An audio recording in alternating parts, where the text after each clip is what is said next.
12. Sobre el gran desierto, el cielo de color zafiro profundo empezó a oscurecerse.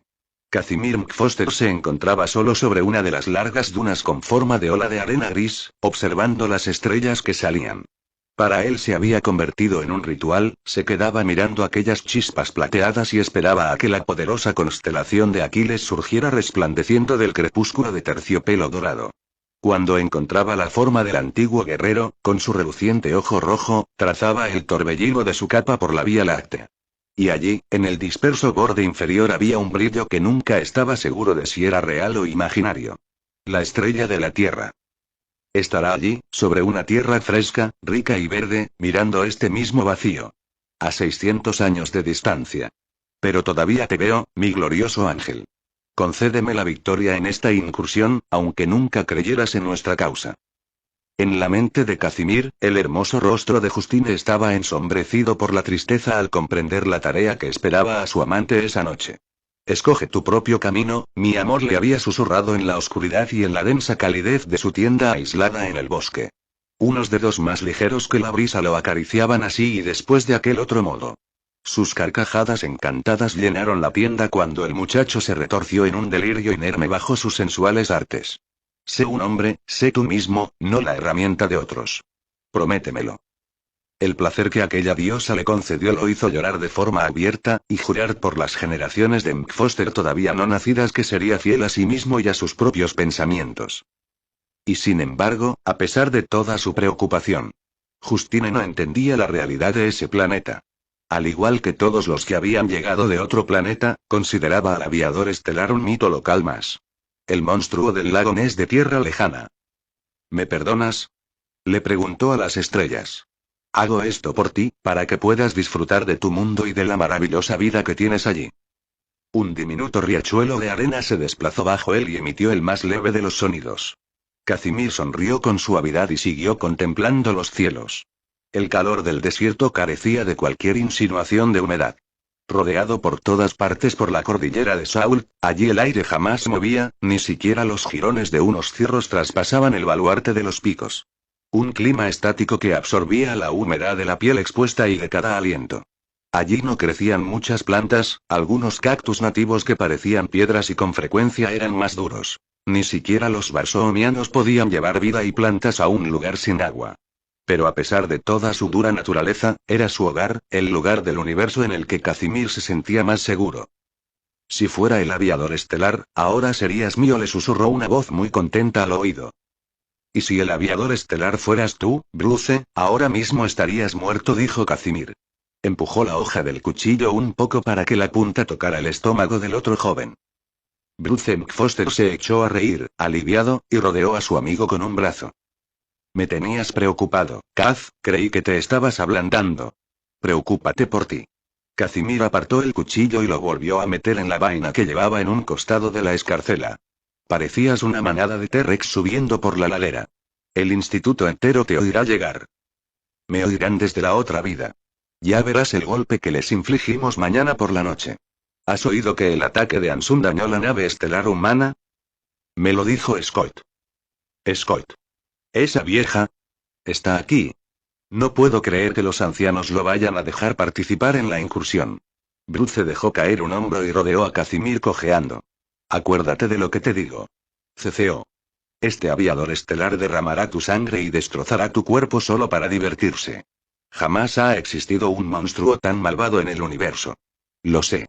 Me enfrenté a sus esclavos en combate singular. Cientos de ellos, muertos, 1 millar, y sin embargo siguieron viniendo. No te burles, exclamó Casimir. Bruce y él habían crecido juntos, habían compartido tantas cosas que estaban más unidos que unos hermanos. Con todo, su amigo podía seguir siendo increíblemente ofensivo, por no hablar de indiscreto. A veces se preguntaba si Bruce había estado despierto en algún momento durante los largos años pasados bajo la tutela de Harvey. Scott ha sufrido por nuestra causa, más de lo que yo desearía. Bruce se irguió otra vez. Lo sé, lo sé. Pero tienes que admitir que es demasiado cauto. Está vivo. Yo me conformo con seguir vivo después de servir a la causa durante tanto tiempo. Sigue soñando con esa ninfómana de otros mundos y tu contribución a la causa se va a terminar enseguida. Estabas pensando otra vez en ella, ¿no? Para eso estás aquí, ofreciéndole un buen objetivo al enemigo, un objetivo perfilado contra el cielo. A Casimir le costó no sonreír. Estaba disfrutando del silencio, eso es todo. Tener que escucharte todo el día antes de la incursión volvería loco a cualquiera. Y deja de llamarla ninfómana. Lo sabía. Estabas pensando otra vez en ella. ¿Y qué? Por lo menos a mí me importan otros. Oye, por debajo del cinturón o qué. En los últimos años ha habido muchas chicas que me han importado. Más que a ti. Más, sí. Pero ninguna por mucho tiempo, ¿no, Bruce? No tiene que ser largo, solo concienzudo. Venga, vamos, Romeo, es hora de prepararse. Sí. Casimir le echó una última mirada de añoranza a la densa hilada de estrellas y después siguió a Bruce cuando se deslizó por la duna. Justo delante de ellos estaba Stomer, la gran montaña que marcaba el punto más nororiental de la cordillera de Saul, aunque no era que se pareciera en nada a la altura de la Gran Tríada.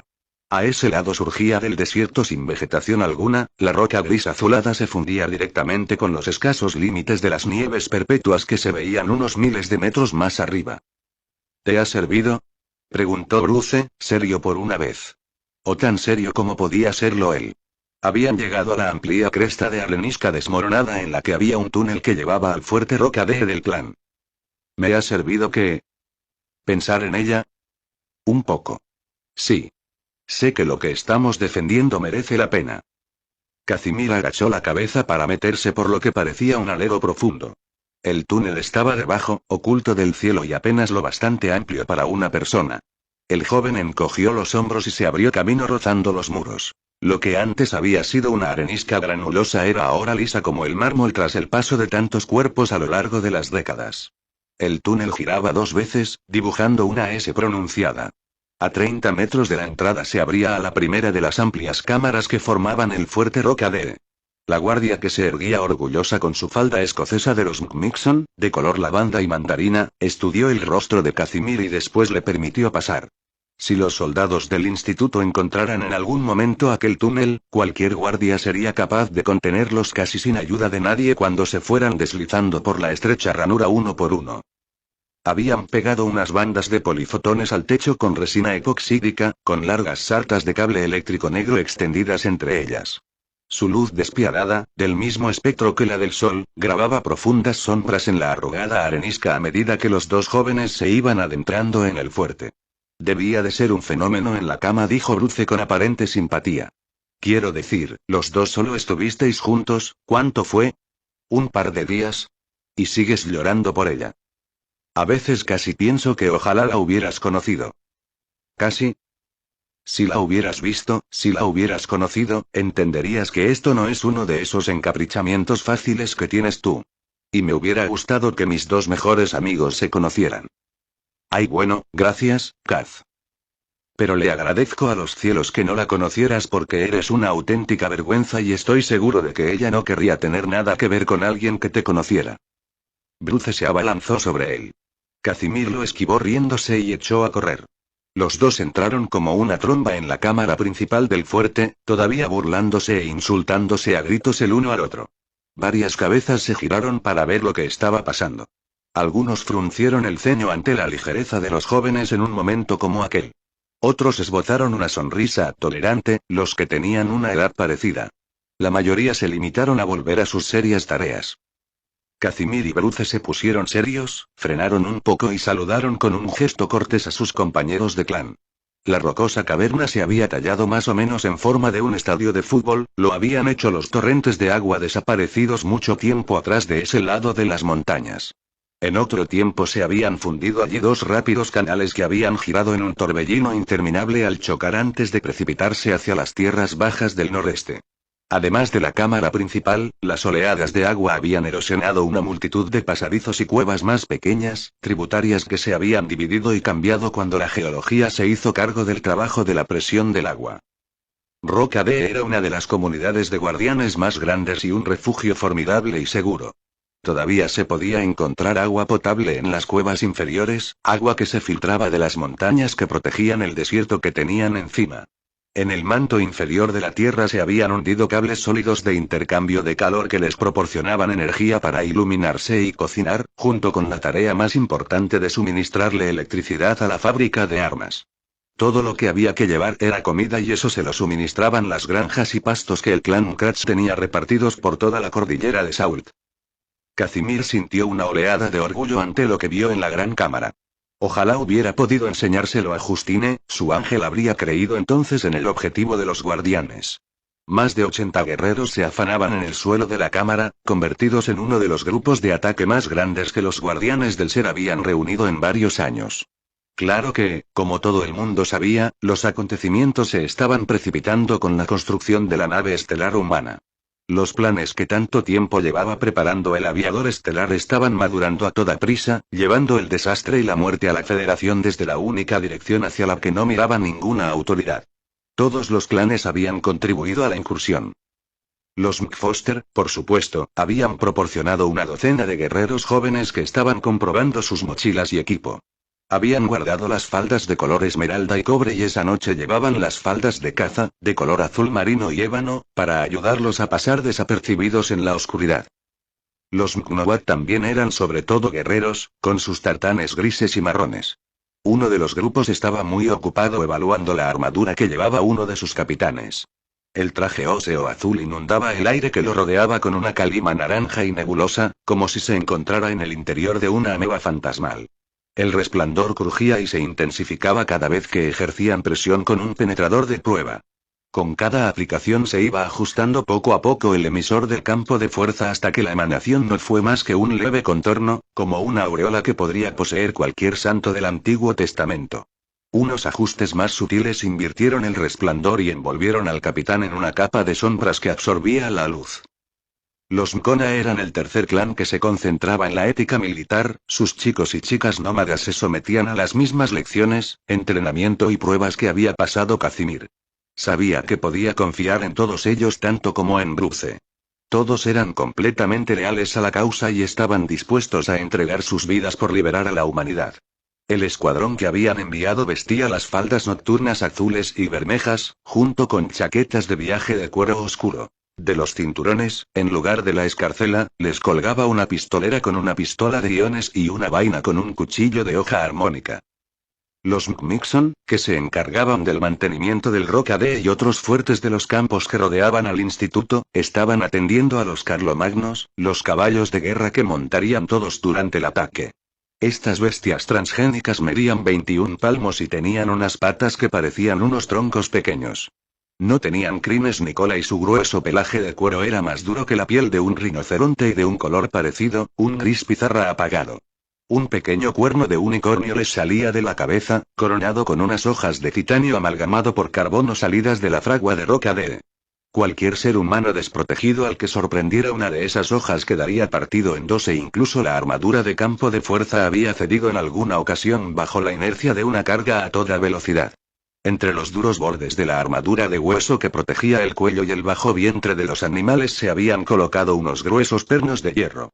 En las argollas de los pernos se habían entrelazado correas de cuero y silicona para sujetar la silla. Los Carlomagnos habían sido diseñados por los Varsoomianos en sus tierras, al este del Mar de Roble. No por dinero, un emblema de la cultura por la que los ecogenetistas radicales sentían una repugnancia fiera, sino por el reto que suponía engendrar un animal que en simbiosis con los humanos tenía un único propósito: la matanza. Era muy probable que los Varsoomianos incluso ahondaran en el campo prohibido del perfilamiento psiconeuronal, porque ningún miembro de los clanes guerreros se había encontrado jamás con un Carlomagno que se espantara o se pusiera nervioso en el calor de la batalla, como haría cualquier caballo normal. Con una piel tan dura, los 3 corazones y un esqueleto que soportaba la carga de múltiples tensiones, aquellas grandes bestias eran increíblemente difíciles de matar, incluso con las armas modernas. Los Mpeyerle eran el clan más nómada de todos y eran ellos los que reunían información sobre todas las actividades del instituto por todo el planeta. También recogían el equipo avanzado que Johansson metía de contrabando a través de la salida y lo trasladaban por cientos de rucas inofensivas. Esa noche, sus miembros estaban distribuyendo las últimas piezas tecnológicas y armamentísticas requeridas por los atacantes. Los Mkrats, que cultivaban las tierras y criaban el ganado por las magníficas planicies de tierra lejana y sus complicados pastos de montaña. Eran ellos los que criaban las manadas de carlomagnos, las jaurías de perros lince y otros animales domésticos utilizados por los clanes. Se aseguraban durante todo el año de que los clanes más nómadas dispusieran de comida y suministros suficientes. Y por toda la cueva principal se movían los Mxobel, el clan de los armeros, responsable también de la tecnología general. Arrastraban su equipo de pruebas por el suelo de roca, se detenían junto a cada guerrero y caballo de guerra y ejecutaban los programas de prueba con las matrices. Arrastraban tras ellos cables superconductores de color escarlata que terminaban de cargar las baterías y las recámaras de las armas. A 7 de ellos los habían asignado al ataque, vestidos con faldas que eran de un color negro mate, con un sencillo dibujo de cuadrículas formadas por líneas finas de color gris oscuro, además de unos abrigos también negros. 5 transportaban los lanzadores de misiles y el cañón de plasma de calibre medio, unas voluminosas unidades revestidas de titanio colgaban de sus carlomagnos, que ni siquiera parecían notar el peso extra. Los 2 restantes manejaban los sistemas de guerra electrónica cuya misión era neutralizar las comunicaciones del instituto y provocar tanta confusión como fuera posible enviando datos falsos. Mientras se acercaba a su propio caballo de guerra, Kraken, Casimir sintió que se le iban poniendo los pelos de punta a medida que la perspectiva del ataque inminente se iba haciendo más real. El carlomagno bufó como una pequeña tormenta, después levantó la cabeza y la giró un poco para poder observarlo cuando le rodeó el flanco. Casimir no sintió ningún deseo de acariciar a la criatura con gesto tranquilizador, aquello no se parecía en nada a los ponis y los caballos con los que había aprendido a montar. Le bastaba con que la bestia no intentara arrancarle la cabeza solo con verlo, los colmillos carnívoros que se le curvaban sobre los labios gomosos eran más gruesos que sus dedos. Empezó a comprobar de nuevo su mochila. ¿Y qué, liantes, estáis listos?, preguntó una voz áspera. Casimir se dio la vuelta y le sonrió a Arvane Foster, su antiguo tutor. Aquel hombre era un veterano de muchos ataques contra el instituto y tenía cicatrices para demostrarlo. Años antes, un aviones disparado por un soldado del instituto había vaporizado una batería de superconductores a su lado y las moléculas superactivadas habían perforado el campo de fuerza de su armadura. Después de esa herida, pasaba el tiempo enseñando en lugar de luchando. Tenía suerte de haber sobrevivido a la descarga tóxica. Los médicos de los clanes se habían pasado 6 meses reparando tanto tejido como pudieron, pero aún así, la piel de una tercera parte de su cuerpo tenía un aspecto fundido y no podía alzar la voz para dar un grito. Tampoco era que le hiciese falta, solo su presencia ya inspiraba admiración en sus pupilos. Casimir consideraba un privilegio haber podido contarse entre ellos. Hago todo lo que puedo para estar listo, dijo. Suficiente, dijo Arvey. ¿Y tú, Bruce, ya estás asustado? Ja. Bruce le dio a la pistola de iones que llevaba en el cinturón una palmada llena de confianza. No, señor. Los músculos de las mejillas de Arvey movieron su piel demasiado gruesa e hizo una mueca, lo que le dio un aspecto incluso más parecido a una máscara de Halloween. Si tuvieras cerebro, muchacho, lo estarías. El eterno engreimiento de Bruce se desvaneció. Ponte nervioso, dijo Arvey. Sus soldados están intentando matarte, o algo peor. El miedo es tu amigo, te mantiene alerta. Eso es lo que te da una oportunidad ahí fuera. Solo los héroes son audaces, dijo Casimir. Y mueren jóvenes. Me alegro de que escucharas algo de lo que dije, le dijo Arvey. Aunque solo sea un viejo verso. Haremos que se sienta orgulloso de nosotros, insistió Bruce. La mano de Arvey le apresó el hombro. Sé que lo haréis, muchacho, aunque prefiero que sigáis vivos. Recordad, mantened los ojos centrados en lo que tenéis delante, en todo momento, no en vuestras pollas. Señaló con un elaborado guiño el grupo de los Mknowak y después se alejó. Casimir y Bruce se sonrieron igual que cuando los sorprendían haciendo novillos. Bruce levantó la mochila y la ató detrás de la silla. Tiene razón, ¿sabes? Lo sé. No debemos distraernos. No, idiota, sobre ellas. Casimir siguió la línea que su amigo señalaba con disimulo. 4 de los guerreros Mknowak eran chicas jóvenes. Casimir incluso había charlado con un par de ellas el día anterior, al llegar a Roca de... Esa, la morena, no ha dejado de mirarte desde que entramos. Andrea. Ah, así que ya sabes cómo se llama. Trabajas rápido, amigo. ¿Y quién es la que está al lado? No me importaría darme un revolcón rápido con ella después del ataque. Esa es Bethany. Creo que su pareja es uno de los Nkona. Y además, ¿qué pasa con Samantha? Solo falta un mes para que dé a luz. ¿Y? Por eso me encanta ser un Foster. Existimos para matar al aviador estelar y engendrar los guerreros suficientes para hacer triunfar la causa. Esa es nuestra obligación. Luchamos. Follamos. Si piensas en ello, ¿qué otra cosa merece la pena hacer? Y créeme, esa Bethany de ahí estará pensando más o menos lo mismo. Por todos los cielos, Bruce, estará pensando en cómo romperte la crisma con la culata de la pistola, eso es todo. ¿Es que no eres capaz de controlarte? Casimir desplegó el liviano escudo de tela y cubrió el lomo de Kraken con él. Se preparó por si la bestia no lo quería y reaccionaba con una coz rápida. El tejido oscuro estaba bordado con resplandecientes volutas y espirales de metal oscuro y de los bordes inferiores colgaban unas borlas largas que casi tocaban el suelo. Empezó a alisarlo sobre la gruesa piel del caballo y después utilizó las correas para atarlo a los aros de los pernos. Solo estoy siendo sincero, protestó Bruce, herido de verdad.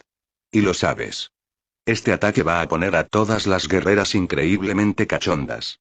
A mí me pasa. ¿Qué mejor modo de celebrar nuestra gloriosa victoria? ¿Y qué tal de un modo más civilizado? Ya. Todavía me acuerdo del ataque al Irral Occidental. Después estuviste borracho una semana entera. Y desapareciste con aquella Xobel. ¿Cómo se llamaba? Lina. Casimir no mencionó que había sido porque en medio de la bruma de su encantada borrachera, Lina se había parecido algo más que un poco a Justine. Esa. Así que ahora no te pongas en plan noble conmigo. Tú y yo somos iguales. El brazo de Bruce rodeó el hombro de su amigo. Le dio la vuelta a un renuente Casimir hasta que los dos se quedaron mirando a las jóvenes. Mknowaki saludó a las chicas con un alegre ademán. Andrea le devolvió una sonrisa pícara y su mirada se detuvo sobre Casimir antes de volver a ocuparse de su Carlomagno. Sus tres compañeras hicieron un corrillo a su alrededor y los chicos oyeron unas risitas. Ahora dime que eso no era una invitación, insistió Bruce. Mírala. Menuda figura. Y te apuesto a que es una auténtica guarra en la cama. Y esos pechos, dioses, son enormes. ¿Quieres callarte? Casimir intentó taparle la boca a Bruce con la mano. Te van a oír. Pero como eres tan lila. Oh, calla, calla, que van a oír cuánto nos gustan. A ver si te caes del guindo de una vez, Kaz, no vas a vivir para siempre. Y entre tanto la vida es maravillosa, sobre todo cuando tiene unos pechos de ese tamaño. Déjalo. Empezó a tirar de la camisa de Bruce, le miró debajo del cuello y le comprobó los puños. ¿Qué estás haciendo, Kaz? Busco el botón para apagarte. Por favor, señor, que haya alguno. Bruce se echó a reír y apartó a su amigo de un empujón. Ningún hombre puede dejar de pensar en las mujeres, sobre todo en un momento como este. Las batallas disparan todos los instintos primitivos. Eso explica muchas cosas, nadie se pone tan primitivo como tú. Vamos a acercarnos, estamos perdiendo el tiempo. Bruce dio un paso hacia las chicas. No. Kaz casi tuvo que abalanzarse sobre el hombro de Bruce para sujetarlo y detenerlo. Las cuatro mujeres Mknowak se habían quedado mirando sus payasadas. Te juro que te mato aquí mismo si montas un número delante de ellas, le gruñó a Bruce. Bruce permitió que lo detuviera en plena zancada. Kaz. Así que Andrea te importa. No quiero que todo el grupo de ataque piense que somos un par de gilipollas, eso es todo. ¿Qué es lo que harán si nos acercamos y tú les sueltas tus chorradas habituales? ¿Y ahora, quieres dejar de hacer el burro en público? Muy bien, me callaré si me prometes que te acuestas con ella después del ataque. ¿Trato hecho? Como si esa fuera una promesa que yo pudiera hacer. Casimir deseó por un momento que su traidora boca no se estuviera esforzando tanto por sonreír. Daba la sensación de que desde el momento en que se convirtieron en adolescentes, Bruce y él se habían pasado cada momento que habían estado juntos conspirando para conocer o impresionar al sexo opuesto. Y cuando las relaciones se habían convertido en algo más adulto, natural y sencillo, a él ya no le interesaba. Aunque Andrea era una chica muy atractiva y había sido agradable hablar con ella antes. Y había pasado mucho tiempo desde lo de Lina. Me pregunto si Justine habrá encontrado algún amante. No le faltarían jóvenes persiguiéndola. Si no lo haces tú, me la llevo yo. Casimir emitió un gruñido de absoluto desdén. Ah, sí, que eso se acerca más a la realidad, seguro. Todo el mundo conoce tu reputación. Y si esa chica no supiera lo de Samantha, se lo diría yo. Me voy a acercar y entonces lo vas a hacer. La expresión de Bruce era radiante. Lo que sea para que te calles. Bruce le dio un fuerte abrazo. Gracias al cielo. No tienes ni idea de lo mucho que te hace falta un buen polvo. Cada segundo desde que se fue esa ninfómana tuya de otro mundo ha sido una tortura para tus amigos. Me alegro. Ahora ya sabes lo que es mi vida teniendo que escucharte sin parar. Casimir levantó la silla, la lanzó sobre el lomo de Kraken y la acomodó encima de la manta. Estaba convencido de que hasta el caballo de guerra se reía de él.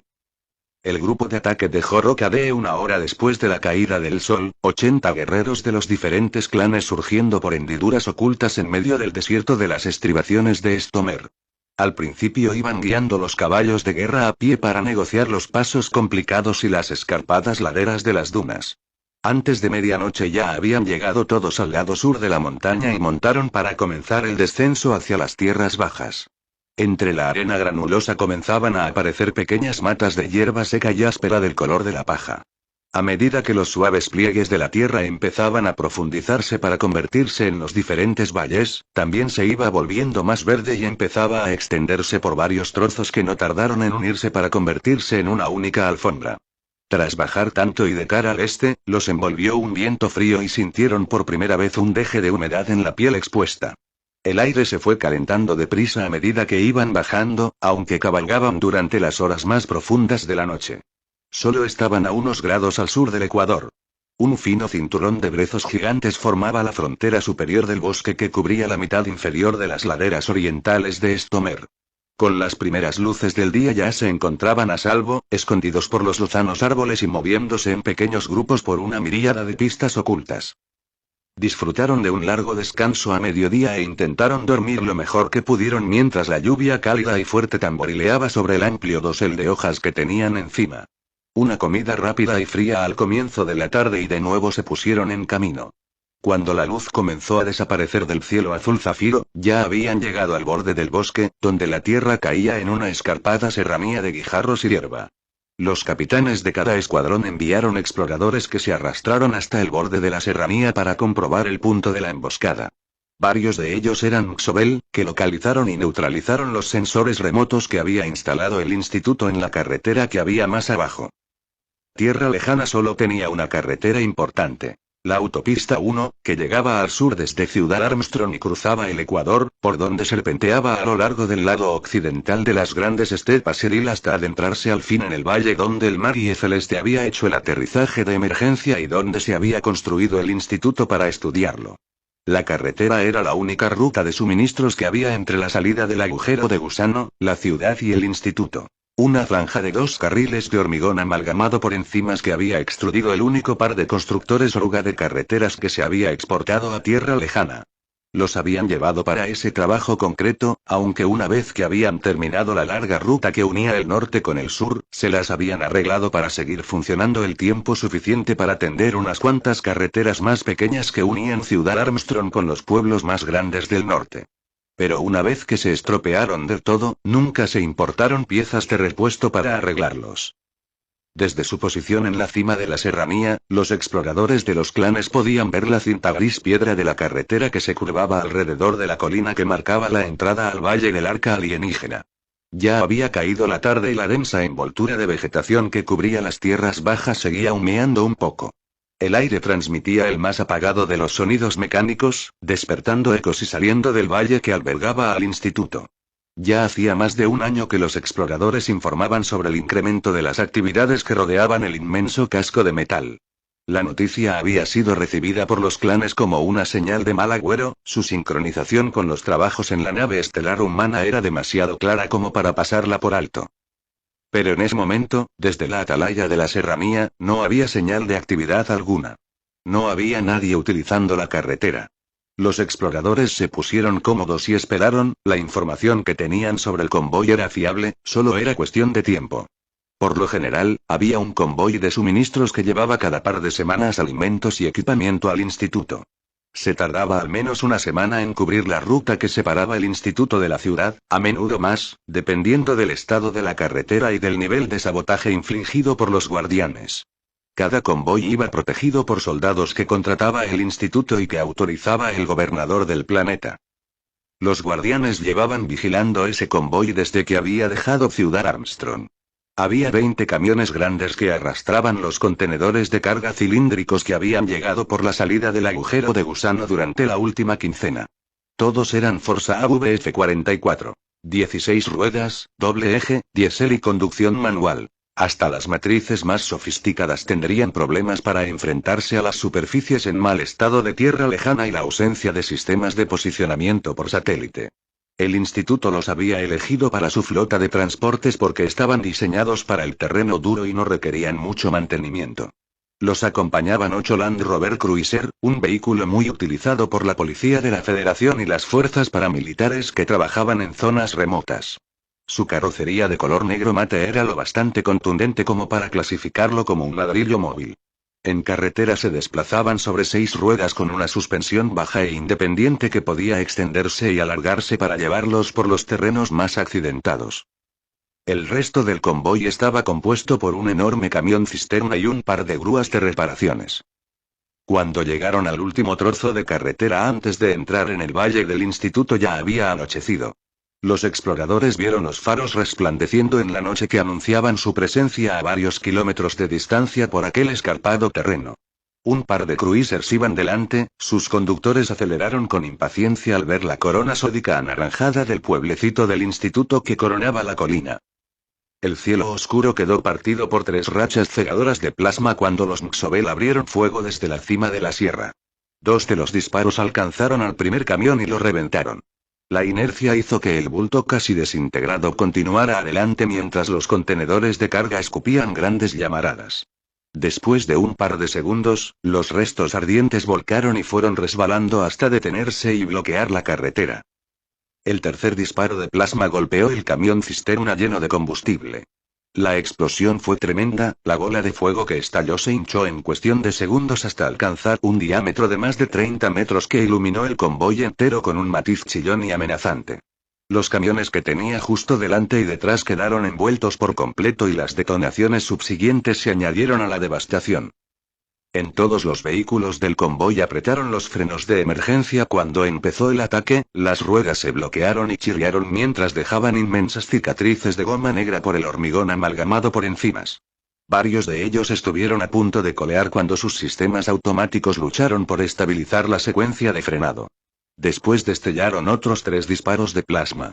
2 de ellos encontraron sus objetivos y reventaron los camiones en medio de un enjambre de escombros ardientes. Pero el conductor del tercer camión tuvo los reflejos suficientes para activar el campo de fuerza mientras luchaba por detener las sacudidas del vehículo. Un caparazón semicircular de aire se solidificó alrededor del camión y lanzó chispas eléctricas azules cuando lo alcanzó el disparo. Unos relámpagos puntiagudos salieron disparados en todas direcciones. Largas líneas irregulares de hormigón se fracturaron convertidas en gravilla y hollín cuando la descarga de energía aporreó la carretera. Varias serpentinas de lava brotaron en las brechas. No había nada que el campo de fuerza pudiera hacer para proteger el camión cuando los riachuelos se deslizaron hacia él. Las llantas estallaron cuando tocaron la roca fundida y tiraron los ejes de las ruedas al suelo. El borde frontal de la cabina arrancó una enorme brecha cuando se detuvo con una violenta sacudida. Para entonces todos los demás vehículos supervivientes tenían un campo de fuerza alrededor. Los conductores pedían ayuda e instrucciones a gritos por la radio, pero no recibían nada salvo una espesa electricidad estática, ni siquiera recibían respuesta por los canales de seguridad codificados. La carretera estaba completamente bloqueada. Si querían ponerse a salvo en el valle tendrían que atravesar el terreno abierto. Los campos de fuerza dificultaban el avance por una superficie plana, así que para atravesar un terreno tan accidentado, tendrían que reducir la fuerza de los semicírculos protectores y nadie quería hacer eso. Azotó el convoy otra serie de disparos de plasma que cayó sobre los campos de fuerza como las lanzas de unos dioses coléricos. No los atravesó ninguno, pero el despliegue pirotécnico de electrones estaba iluminando el campo entero en varios kilómetros a la redonda.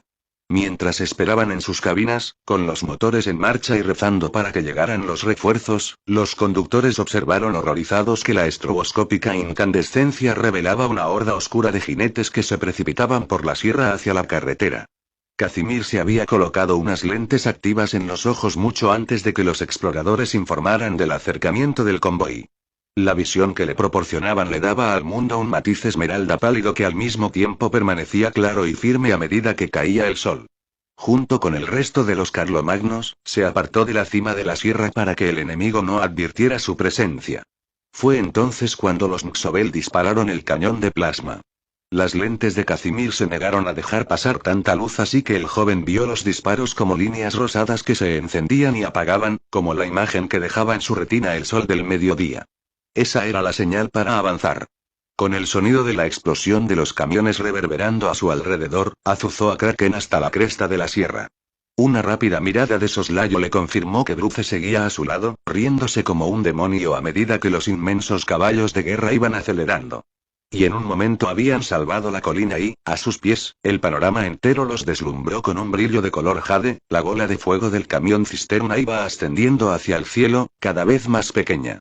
Casimir vio los camiones resbalando por la carretera, sus campos de fuerza rodeados por una aureola de restos ardientes que rebotaban y resbalaban por las pantallas invisibles. Todos los cruisers se habían desviado de la carretera y se dirigían directamente a los atacantes de los clanes que cargaban ladera abajo. A medida que la distancia se iba reduciendo a toda prisa, los atacantes empezaron a disparar las pistolas de iones y las carabinas más grandes.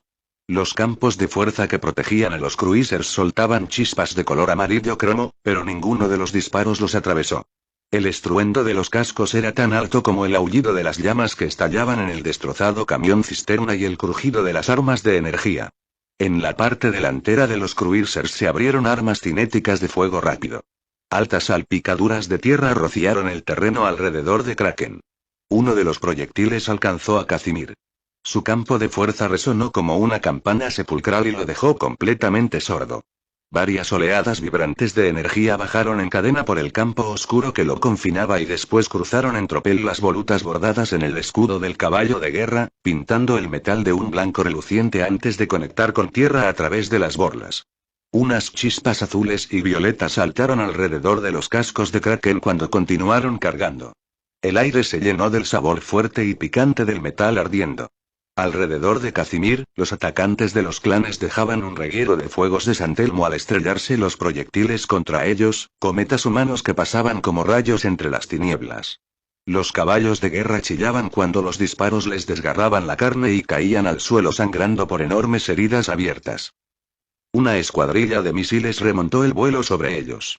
Las armas de los cruisers apuntaron hacia el cielo e intentaron alcanzar la esquiva presa. Los soldados salieron de un salto de la parte trasera de los vehículos y se pusieron a cubierto a la carrera. Comenzaron a dispararles a los atacantes con rifles de iones. Sus armaduras de campos de fuerza se convirtieron en vívidas balizas coronales al comenzar a su vez a recibir los disparos. La primera línea de caballos de guerra flaqueó cuando las bajas empezaron a acumularse. Ya casi habían alcanzado a los torpes cruisers. Unos cuantos grupos pequeños se separaron. Casimir azuzó a Kraken para llevarlo hacia el extremo frontal del convoy. No hubo mucho que pensar, se limitó a recordar dónde se suponía que tenía que ir. 5 veces lo habían alcanzado con balas cinéticas o con el fuego de algún rifle de iones. Ese momento su armadura de campo de fuerza había aguantado. El terror y el júbilo recorrían su cuerpo entero y aplastaban casi todo pensamiento racional. Solo gracias a algún recuerdo muy vago seguía moviéndose en la dirección adecuada. Le encantaba el gozo de aquella loca cabalgada que lo llevaba directamente hacia los cañones letales de los soldados del instituto. Al mismo tiempo, el miedo constante de que pudieran hacerlo trizas en cualquier momento lo hacía desafiar a gritos y sin palabras a sus enemigos mientras disparaba su pistola de iones como un poseso. Era una locura y lo más bello del mundo. Hasta Kraken parecía compartir esa temeridad, aporreando el suelo para meterse en el corazón de aquel manicomio. Los flancos del caballo sangraban por 2 heridas como cráteres que empapaban la manta. Bruce seguía a su lado, todavía con aquel rictus sonriente que había comenzado en la cima de la sierra. Le chilló algo que Casimir no oyó entre todo aquel clamor. Después lo vio hacer gestos frenéticos con el largo cañón de su carabina de iones. Casimir miró hacia adelante. Tenían la carretera a solo 50 metros, tan iluminada como cualquier ciudad y mostrando un atasco de camiones que iban en zigzag. Bruce volvió a señalar con un gesto al segundo camión, que se había detenido con el campo de fuerza apenas rozando las llamas que chisporroteaban entre las ruinas del primer camión. El acalorado celo de Casimir se apagó lo suficiente para sentir con un gesto brusco y los dos amigos se desviaron hacia el vehículo atrapado. Kraken galopó por la carretera delante de las llamas con Casimir tirando un poco de las riendas para detener su revoltoso vuelo y dibujar una curva que los llevara al segundo camión. Fue en ese momento cuando vio el valle del instituto por primera vez en su vida. No podía verlo muy bien, el ángulo no era el más adecuado. Desde su posición, todo lo que podía distinguir eran unos cuantos edificios bajos y anodinos que se apiñaban alrededor del final de la autopista 1. Pero un poco más allá comenzaba a verse la sección de popa del arca estelar alienígena. Casimir siempre había sabido sus dimensiones, que solo algo tan grande podía sobrevivir a varios siglos de viaje entre las estrellas. Pero todas las estadísticas que Harvey le había enseñado no habían hecho tanta mella en él como ver la nave real. Aquel diabólico aparato era grande. El diseño de su fuselaje seguía una sencilla geometría cilíndrica con varias protuberancias y aletas que rompían la uniformidad de sus 800 metros de longitud, y en la proa, un complejo grupo de verrugas, los generadores de los campos de fuerza. La parte posterior era un simple risco circular de metal de 250 metros de diámetro del que sobresalían las 8 toberas achaparradas de los motores de fusión. El instituto había instalado un anillo de poderosas lámparas de arco alrededor de la nave que la envolvían en un enorme estanque de luz brillante y monocroma. Tampoco era que Casimir pudiera ver muchas de las placas gris pizarra de metal del casco. Se habían levantado inmensos arcos de andamios alrededor del mar y celeste que soportaban pasarelas de acceso que recorrían todo el fuselaje. Se podían discernir las formas de seres humanos y robots que se movían por las tablas de aluminio, diminutos insectos carroñeros que se agolpaban sobre un cadáver caído. Varias grúas se alzaban en el vértice del andamiaje, sus largas torres levantaban grandes contenedores que depositaban en las zonas de carga que había en cada nivel. De las oscuras cavidades de las toberas de los motores de fusión surgían destellos de un láser de color rubí, prueba de la gran cantidad de actividad que se estaba llevando a cabo dentro. Un escalofrío repentino bañó la piel de Casimir y despejó toda la locura. Ver al fin al enemigo que su clan había jurado destruir fue una lección de humildad. El poder y la determinación que se reflejaban en la inmensa arca era formidable, una extensión de la voluntad de su amo. En comparación, Casimir se sintió muy pequeño y patético. «Vamos», chilló Bruce cuando pasó galopando a su lado. «No me jodas, Kaz». Casimir apartó los ojos de la nave y vio una flota de Land Rover Cruiser negros que salían a toda velocidad del pueblo del instituto y aceleraban por la autopista 1. «Oh, mierda», gruñó por lo bajo y azuzó a Kraken hacia el camión intacto. Manoseó sin mucho acierto el cinturón con el equipo que le colgaba a un lado de la silla, pero por fin encontró la unidad de lanzamiento de red y la sacó. Delante de él, a solo 10 metros, Bruce ya tenía en la mano su red y se inclinaba sobre la silla mientras se precipitaba hacia el campo de fuerza que rodeaba al camión. El brazo de Bruce empezó a balancearse de un lado a otro mientras el joven calculaba el peso y la distancia. Y después, cuando el caballo se encontraba a solo 1 metro del límite del campo de fuerza, blandió la unidad dibujando un arco corto y la soltó. La unidad de lanzamiento de red chocó contra el suelo y siguió rebotando hasta que alcanzó el escudo. Casimir no tuvo mucho tiempo para comprobar la puntería de su amigo. Estaba haciendo lo mismo con su propia unidad, la balanceó un poco mientras observaba el campo de fuerza y se lanzaba hacia él. Velocidad, distancia, ángulo, lo juzgó todo y soltó el mecanismo en lo que sabía que era el momento adecuado al tiempo que activaba el disparador. El pesado aparato rebotó un par de veces y luego chocó contra el campo de fuerza. Los sensores internos detectaron la estructura coherente de energía y de inmediato desplegaron el nido comprimido de filamentos conductores que se ocultaban en el núcleo de la unidad. Unas hebras finas y oscuras se expandieron con rapidez y se fueron deslizando por la curva de la defensa como una mancha que se extendiera hacia arriba. La finísima malla empezó a lixiviar energía del campo por el que trepaba y luego fue canalizando el flujo hacia el suelo. Empezó a alzarse una columna de humo del hormigón amalgamado por enzimas allí donde la mitad inferior de la red se estaba desplegando. En la parte posterior del camión, detrás de la cabina, el generador de campo de fuerza empezó a emitir un quejido casi subliminal a medida que iba consumiendo cada vez más potencia para intentar reforzar el drenaje incesante que lo roía por 2 sitios diferentes. El conductor observó con impotencia los indicadores del salpicadero de la cabina, que poco a poco iban cambiando de ámbar a rojo. 30 segundos después de que Casimir soltara su unidad de lanzamiento de red, la enorme cantidad de energía que el generador tenía que sacar de su batería superconductora para mantener la integridad del escudo sobrepasó el índice de vatios indicado. El incendio fue rápido, y varios componentes estallaron y quedaron en ruinas. El campo de fuerza se derrumbó cuando unas pequeñas llamas de color turquesa se escaparon de las resplandecientes aletas de refrigeración de color rojo cereza que sobresalían del revestimiento del generador. Varios cientos de metros sobre su cabeza, unos misiles rezagados lanzados por los Maxwell detectaron el fallo. Sus sensores se hicieron con el camión desprotegido. Se encendieron unos propulsores y los misiles bajaron en picado con un chirrido a una velocidad de Mach 4. Casimir estaba a medio camino de la serranía cuando el camión explotó detrás de él. Se arriesgó a lanzar una rápida mirada por encima del hombro y gritó de alegría al ver las llamas que se alzaban. Debía de haber alguna sustancia volátil en uno de los contenedores. Unos glóbulos de color aguamarina se alzaban en llamas y salían rodando de la explosión principal, remontando el vuelo por el cielo nocturno como fuegos artificiales desenfrenados. Se desvaneció el campo de fuerza de otro camión del convoy y unos largos penachos disparados se alzaron en llamas por los aires cuando los misiles lo localizaron. Varios atacantes rodeaban ya los camiones restantes, listos para arrojar sus unidades de lanzamiento de redes.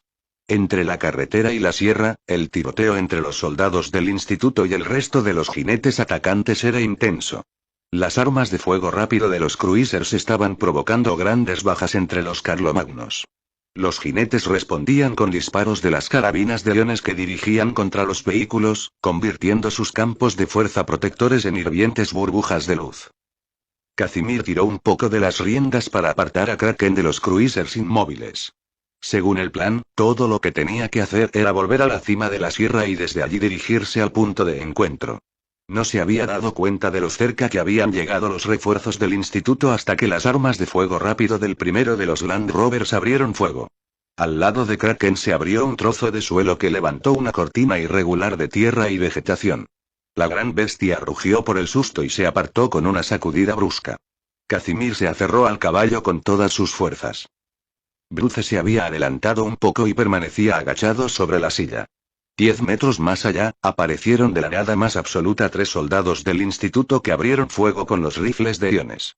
El campo de fuerza de Bruce resplandeció como un fragmento de sol capturado y el aullido de las descargas de energía hizo más ruido que cualquier trueno. Unos tentáculos peligrosamente gruesos de electricidad se retorcieron por el escudo de su carlomagno y salieron disparados por las borlas como la propulsión a chorro de un reactor. Casimir ya estaba respondiendo al fuego de los soldados, obligándolos a parar, cuando el caballo de Bruce levantó las patas delanteras como si quisiera cargar contra sus atacantes.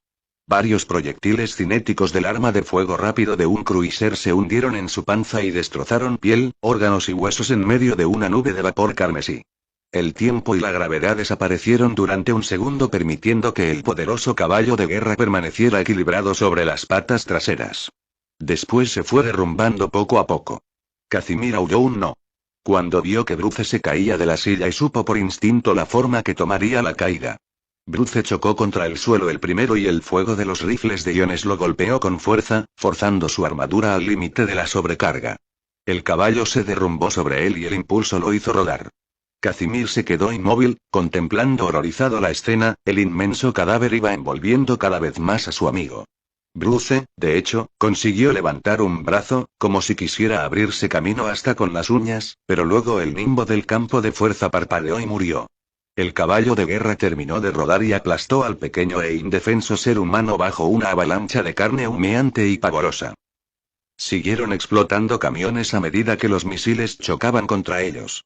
Los Land Rovers recién llegados se abalanzaron directamente sobre los grupos de caballos de guerra que ya se retiraban. Los atacantes de los clanes concentraron todo el fuego en los soldados del instituto para aplastarles la armadura. Kraken se quedó muy quieto mientras la batalla bramaba a su alrededor. Casimir no se había movido, con los ojos clavados en los restos ensangrentados del caballo de Bruce, incapaz de hacer nada más. Esperando y otro de los atacantes pasó a su lado a toda velocidad y le gritó algo a Casimir, la mitad de ello obscenidades. El universo de Casimir recuperó de golpe el sonido y la luz. El ataque había terminado. Se suponía que tenían que irse. La mayor parte de los caballos de guerra ya subían la ladera al galope. Casimir azuzó a Kraken mientras buscaba algo por el terreno que tenía delante. Un par de soldados del instituto estaban arrodillados junto a una mata de gruesos arbustos, a menos de 20 metros de distancia, disparando a los atacantes que subían la ladera. Casimir nunca supo muy bien quién eligió la dirección, si fue él o Kraken, solo supo que era la dirección correcta. De repente se estaban moviendo hacia los soldados e iban ganando velocidad. Los soldados tuvieron unos segundos para reaccionar y los dos se dieron la vuelta para contemplar con la boca abierta, consternados, aquella terrible visión medieval de la venganza que se les echaba encima. Uno echó a correr. Otro levantó el rifle. Kraken bajó la cabeza y la hoja de titanio del cuerno quedó al mismo nivel que el pecho del soldado. El rostro de Casimir se retorció en una cruel sonrisa de triunfo cuando la punta se clavó en el campo de fuerza del desafortunado. Se produjo una breve cascada de chispas que cayeron como un torrente de flores efímeras de su torso. Después, la hoja amalgamada con carbono perforó la armadura, atravesó con limpieza el esternón y se adentró en el tejido blando de los órganos de la caja torácica. Fue entonces cuando Kraken alzó el cuello y levantó la hoja. El cuerpo del soldado dejó el suelo, arrastrado en el aire cuando la hoja siguió rasgando la mitad superior de su organismo antes de caer con una última y violenta sacudida cuando Kraken giró la cabeza. La figura destrozada giró con pereza en el aire soltando chorros de sangre arterial antes de desplomarse. Casimir sabía que debería haber sentido alegría. Una dulce venganza. Pero era una victoria hueca, sin sentido. A Bruce ya no le importaba que el soldado estuviese muerto. Le daba igual, ya no lo celebraría al volver a D Occidental, no trasegaría cerveza tras cerveza, nunca tendría su oportunidad con Bethany. Bruce estaba muerto. Como si percibiera la confusión de Casimir, Kraken subió disparado por la ladera motu propio, poniendo a salvo a su jinete en la profundidad del bosque. El punto de reunión era un trozo de terreno despejado junto a un pequeño arroyo, en lo más profundo del bosque. Debería haber habido 12 McFoster reunidos allí, pero en su lugar solo había 9. Un sombrío Scott McFoster empezó a pasar lista. Casimir escuchó los nombres con los ojos cerrados y las lágrimas corriéndole por las mejillas. El momento de pasar lista era el final formal de todos los ataques. A menos que estuvieras allí y le confirmaras tu nombre al líder del pelotón, nunca te readmitirían en el clan y sus posesiones, en los pueblos, granjas y fuertes. Demasiados guerreros habían caído en la batalla solo para que los cogiera y esclavizara el aviador estelar. A muchos de ellos los devolvía a su casa para que se infiltraran y mataran a los mismos hombres y mujeres del clan en el que habían crecido. Al pasar lista se evitaba que se repitieran esas traiciones. ¿Bruce McFoster? El modo que tuvo Scott de decirlo les indicó a todos que ya lo sabía. Casimir abrió la boca. Estuvo a punto de gritar. Sí, estoy aquí, he conseguido volver. Pero todo lo que vio tras los párpados cerrados fue el último resplandor del campo de fuerza de Bruce que se apagaba. El medio segundo de miedo que cruzó el rostro de Bruce cuando se dio cuenta de lo que pasaba. Y después, solo una masa de sangre y tripas que descendía sobre él, el crujido enfermizo del hueso que se partía. Bruce McFoster, tu nombre se escribirá con honores en el monumento conmemorativo de nuestro clan en memoria de aquellos que han escapado para siempre del alcance del aviador estelar. Rezamos para que tu último lecho se llene de sueños de un lugar mejor. Amén, murmuraron los otros. Casimir McFoster. Esa leve segunda piel de luz se extinguió. ¿Cuánto tiempo le habría llevado a Bruce morir cuando su cuerpo quedó aplastado? ¿Quién se lo iba a decir a Samantha? Kat lo alentó a alguien. Aquí dijo con la voz entrecortada. Estoy aquí. Lo que no era más que una mentira descarada. No era él, ya no, una parte de él había desaparecido. Y no volvería jamás. La clínica Manby Memorial estaba en el pequeño Sussex, uno de los distritos más agradables de Nueva Costa, una zona montañosa donde crecía una vegetación exuberante y las altas palmeras y eucaliptos flanqueaban las carreteras y los parques. Los directivos de alto rango tenían sus grandes mansiones y sus magníficos jardines en esa zona, con las fincas de los mandos medios formando un foso protector en la mitad. Las tiendas eran pequeñas y exclusivas, los colegios de primera categoría y las instalaciones en general, excelentes. No había ni una sola fábrica en 25 kilómetros a la redonda. El coche patrulla de la CINA se acercó a toda velocidad a la entrada principal del centro y la puerta se abrió para dejar salir a Paula. La detective se bajó y saludó a Helene Castle, la subdirectora de la clínica. Mientras la mujer parloteaba, un poco nerviosa, Paula sufrió un pequeño déjà vu. No hacía tanto tiempo que había visitado la clínica Clayden y Aweobiecotal. Claro que la mayor parte de sus casos incluía una visita a alguna instalación médica. Helene la llevó por las dos primeras salas, que contenían las habitaciones privadas de recuperación, los salones de día y los balnearios donde se realizaban las terapias físicas. Paula estaba familiarizada con la distribución, sus períodos de rehabilitación post-rejuvenecimiento los pasaba también en edificios casi idénticos a ese. El Manby tenía una decoración un poco más lujosa, pero los rituales serían los mismos. En la tercera ala, hacia donde la conducía Helene Castle, era donde se llevaba a cabo el tratamiento de rejuvenecimiento. Los largos pasillos estaban extrañamente vacíos. Cuando Paula pasó junto a un salón, vio unos cuantos clientes que se recuperaban hundidos en profundos sillones, estaban viendo el partido de copa correspondiente, jugaban el Augusta y el Lincoln. El personal de enfermería andaba por allí intentando pasar desapercibido, pero sin quitarle ojo a los grandes portales en los que los dos equipos nacionales se la jugaban sobre el césped esmeralda. Me temo que tendrá que esperar otro par de horas, dijo la subdirectora con tono de disculpa cuando un gemido colectivo se alzó en el salón. Un delantero del Lincoln había fallado un disparo. Al profesor Bose lo acaban de sacar de la cámara de tratamiento hace solo 40 minutos. Le llevará un rato recuperarse lo suficiente como para responder a sus preguntas. Puedo esperar, dijo Paula. En cualquier otro mundo le habría llevado semanas conseguir una orden del tribunal que le permitiera interrumpir un rejuvenecimiento. Pero el TEC estaba pagando el tratamiento acelerado de Bose y Augusta estaba prácticamente controlada por la familia Sheldon. No le había resultado difícil arreglarlo. Acompañaron a Paula a la sala de recepción donde esperaban un hombre y una mujer. La señora Wendy Bose, dijo Helene.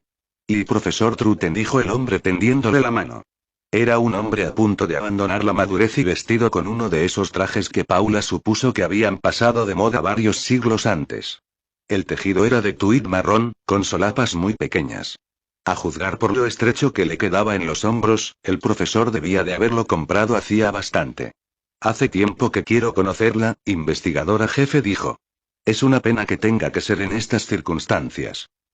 ¿Qué circunstancias?, preguntó Paula. Usted ejerce una fascinación natural sobre los miembros de mi profesión. Por desgracia, estoy aquí para representar al profesor Bose, señora. Paula le lanzó a Wendy Bose una mirada irritada. En su opinión, el nerviosismo y la incapacidad de aquella mujer para mirarla a los ojos indicaban una gran sensación de culpa. Por desgracia, Paula no sabía cuál podía ser el supuesto delito. La junta directiva había realizado su investigación habitual y Wendy Bose había salido limpia por completo. ¿Y cuál es su profesión, si puede saberse? Ah, sí. Enseño Derecho en la Universidad de Ciudad Leónida. Paula no había apartado los ojos de Wendy Bose, que recorría con la mirada toda la habitación. No sabía que el profesor fuera culpable de algo. Y no lo es. Todo el mundo es inocente hasta que se demuestre lo contrario. Fuero de la Federación, cláusula 3A. Estoy seguro de que la conoce. Si no es culpable, ¿para qué necesita un abogado? No lo sé. ¿Sobre qué quiere interrogarlo? Helene aprovechó el momento para carraspear. Creo que será mejor que me vaya. Gracias, dijo Paula. Por favor, llámeme cuando el profesor Bose se haya recuperado. Por supuesto. ¿Y un profesor de Derecho de Gralmond sabe mucho sobre las leyes de Augusta?, preguntó Paula cuando se cerró la puerta tras la subdirectora. No hay muchas leyes que saber. No se puede decir que Augusta sea un modelo democrático envidiable. Exacto. Usted no tiene ninguna jurisdicción aquí. Mientras que yo tengo mucha. Puedo hacer que lo expulsen del planeta con toda facilidad. ¿Usted creerá en la ecuanimidad, no, investigadora jefe? Ecuanimidad, creo en ella más de lo que creerá usted jamás. Y también creo en la justicia. Lo que no soporto son los abogados que interfieren en esa justicia. Ah, sí, los malos siempre somos nosotros, ¿no? Allí donde se encuentra la miseria humana siempre hay abogados, ya sea provocándola o aprovechándose de ella. Por favor, imploró Wendy Bose. Fui yo la que le pedí al profesor Truten que viniera. No conozco a ningún abogado en Augusta y no tenemos mucho dinero. Dudley no cobra nada mientras está en regeneración. Dudley es un colega, dijo Truten. Estoy seguro de que tener presente a un testigo y asesor no puede hacerle ningún daño a la investigación. De todos modos, lo más seguro es que pida un abogado. No estoy investigando a Dudley Bose, dijo Paula. Que yo sepa, no es culpable de nada. Después miró al abogado con intención. Es obvio que usted no lo cree así. Y me pregunto por qué. Wendy Bose le lanzó a Truten una mirada inquisitiva. No lo entiendo, dijo el abogado. Dudley solo se está sometiendo a un tratamiento de rejuvenecimiento de 2 meses. Es todo el tiempo que puede permitirse antes de que se vaya a la nave y con eso apenas conseguirá unas condiciones físicas aceptables. Esta investigación debe de ser increíblemente importante para que usted lo haya sacado de ahí. Es posible que le haya costado su puesto entre la tripulación. Para mí eso no es un factor. ¿Qué cree que ha hecho? Preguntó Wendy Bose. Había desesperación en su voz, pero Paula sabía que eso no era todo. Parte de la preocupación era también por sí misma.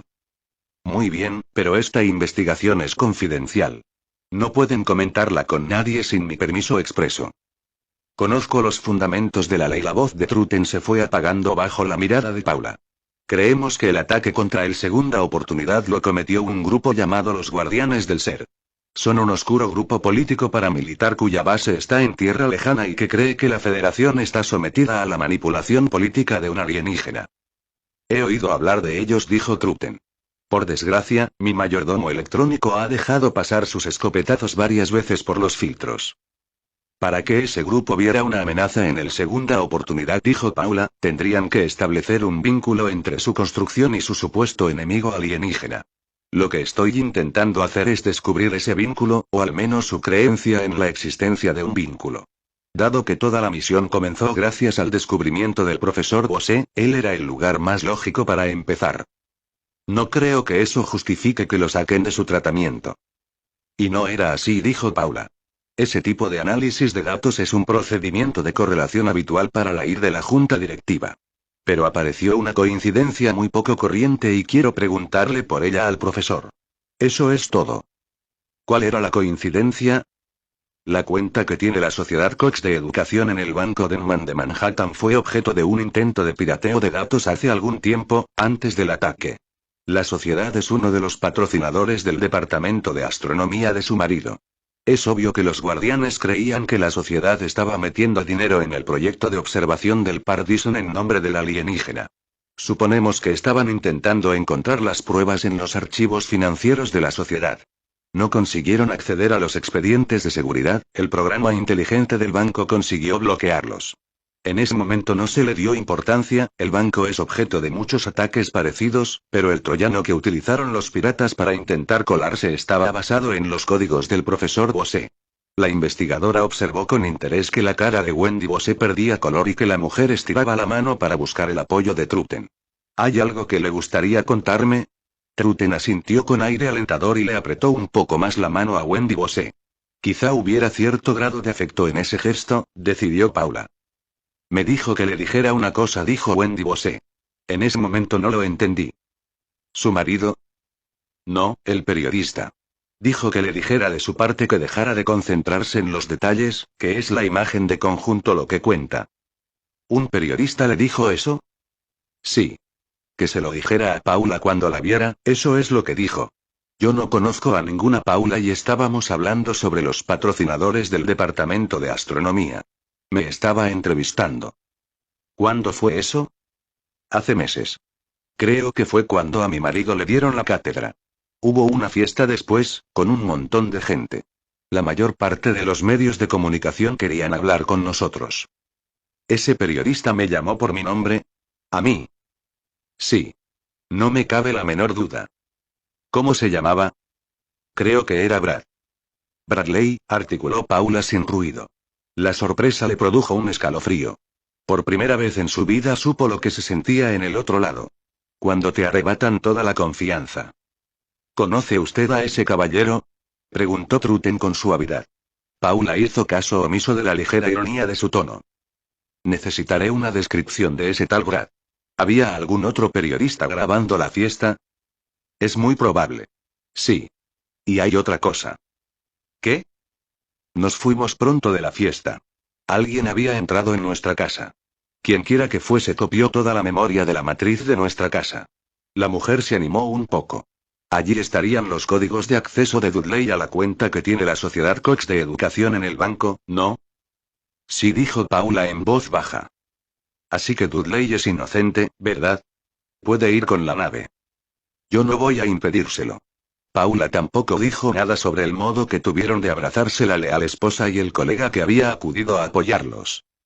Otsie se mecía de lado a lado del enorme e incómodo trineo que se abría paso a empujones por la superficie helada de la hondonada. En realidad, en el tenebroso interior del trineo cubierto hacía más frío que dentro de la tienda, a pesar de que habían colgado con cuidado del techo un brasero de hierro lleno de carbón resplandeciente que no dejaba de sisear. Con todo, Otsie se sentía mucho más cómodo cuando se pusieron en camino.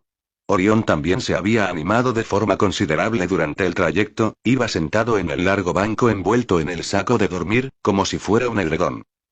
El armazón del trineo estaba hecho sobre todo de hueso, grandes costillas de color miel, cortadas y encajadas entre sí como si fuesen listones de madera. Las paredes, el techo y los bancos en los que iban sentados estaban hechos de un cuero negro y rígido que Otsie vio que no había sido muy bien raspado. Un trozo de cristal transparente en la pared frontal, que supuso que era de los árboles de la zona, componía la única ventanilla del vehículo. Le permitía discernir una tosca vista del paisaje helado, pero, sobre todo, los traseros oscilantes de los dos grandes Himnan que tiraban de ellos. Bill, el gran Koroki, se encontraba en una plataforma descubierta de la parte de atrás, dirigiéndolos por medio de unas largas riendas. No les permitía ir a mucha velocidad para que el Longtrus no se retrasara. ¿Qué es esa tal ciudadela de hielo? Preguntó Otsie. No sé muy bien lo que era en un principio, dijo Sara. Estaban dentro del trineo y la máscara de la mujer colgaba de unas correas a los lados de la capucha. La luz sombría del brasero hacía que la piel arrugada de Sara fuera tan oscura como la de Otsie. La mayor parte pensamos que era una especie de sede de los Sylphen. Todavía la utilizan cuando vienen a cazar las ballenas de hielo. Se dio unos golpecitos en el abrigo de piel. De ahí sale todo esto. Pronto voy a necesitar uno nuevo. Ya hace 7 años que tengo este. Se conserva bien si lo cuidas. Otsie volvió a mirar el trineo. ¿Y el hueso? Un chico listo. Sí. En ese aspecto son como las ballenas de la vieja tierra, un recurso muy valioso. Podemos utilizarlas para un montón de cosas. Una vez que los Sylphen las han matado y les han quitado los colmillos como trofeo, no les importa que utilicemos el resto. La cacería es todo un espectáculo. Ves salir a los Sylphen como una especie de desfile real medieval con sus mejores galas de invierno. Y luego nos tienes a nosotros corriendo detrás, intentando no rezagarnos. Cuando matan a una ballena de hielo, montamos un campamento durante una semana para descuartizar y cocinar al maldito bicho. Casi todo se puede utilizar. Hasta la sangre, que tiene una especie de alcohol para evitar que se congele, aunque tampoco es que la puedas beber y eso que ha habido bastantes alambiques experimentales a lo largo de los años. Y luego hay una glándula en la ballena de hielo macho que alguna gente seca y luego muele. Dicen que el polvo te anima el pajarito, ya sabe a lo que me refiero. Creo que me hago una idea. Algunos de los órganos tienen propiedades medicinales, o eso dice nuestro médico, no solo para nosotros, sino también para otras especies de la ciudadela de hielo. Y la carne es comestible, por supuesto. Es nuestra dieta básica. La mujer frunció los labios en un gesto de desaprobación que profundizó la masa de arrugas que le cubría las mejillas y la frente.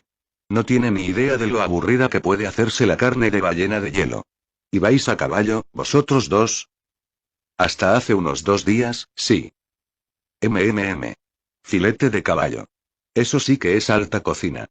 Si la peña de por aquí se entera de que hay un par de caballos por ahí tirados a disposición del que los encuentre, quizás se pongan en marcha y organicen una expedición. ¿A 2 días de distancia, decís? Más o menos, sí. Tampoco es que camináramos muy deprisa. No era la primera vez que Otsie comía caballo, así que la idea no le molestaba mucho, pero se dio cuenta de que el muchacho arrugaba la nariz con asco. Eso está casi al límite, dijo Sara. Sería un riesgo, pero algunos están dispuestos a correrlo solo por tener la oportunidad de probar algo diferente. ¿Qué clase de riesgo? Parecéis bien equipados para este planeta. No es equipamiento, muchacho, es ubicación. Los senderos de los Sylphen no son estables, ¿sabes? Una vez que empiezas a adentrarte en los bosques, no hay forma de saber dónde vas a terminar. ¿Quiere decir que no hay una forma fiable de salir de aquí? Hay 1 millón de formas de salir, según se dice. Claro que, hay otro millón de formas de quedarse. Yo los he visto a veces, con mis propios ojos. Amigos que no soportan más la ciudadela de hielo y parten hacia los bosques en busca de un lugar mejor. Los años pasan y crees que han debido de conseguirlo, que estarán a salvo. Y entonces una expedición se encuentra con sus cadáveres, rígidos y ennegrecidos. Orión se acurrucó más todavía en el saco de dormir e intentó evitar que le siguiera temblando la barbilla.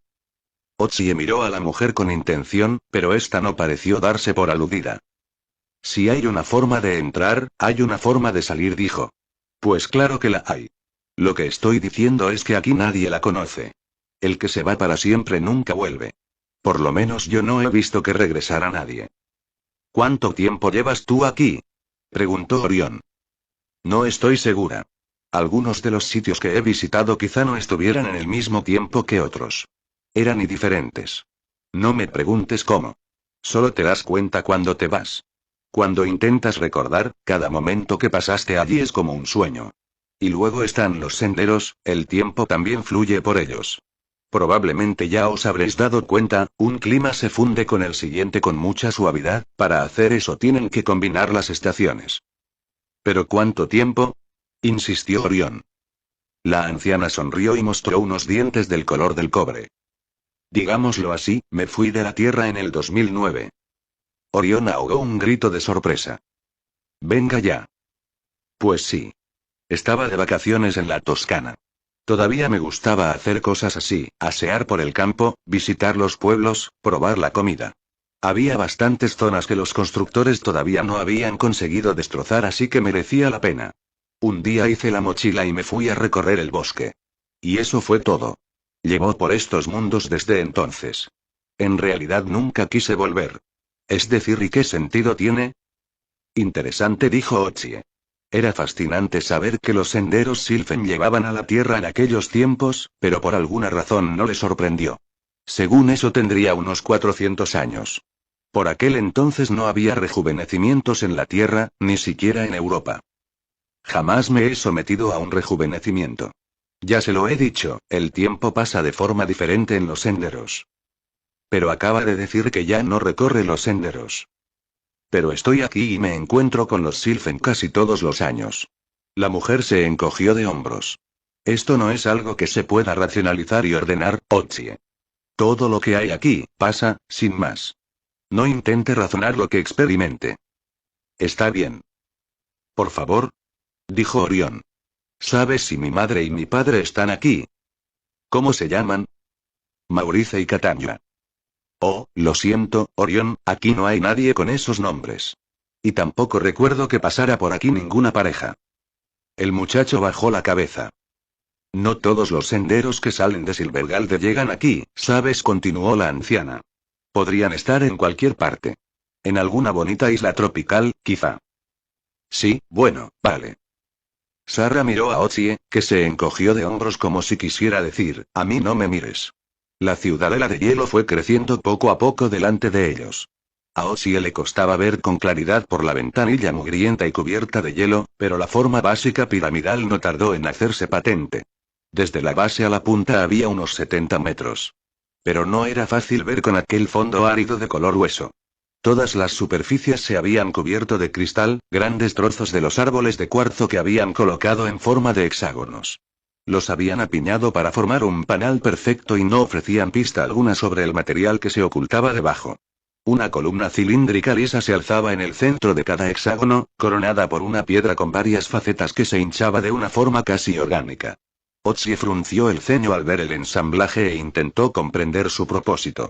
Los largos segmentos que formaban los hexágonos estaban ladeados en series apoyadas unas en otras, formando gradas diferentes.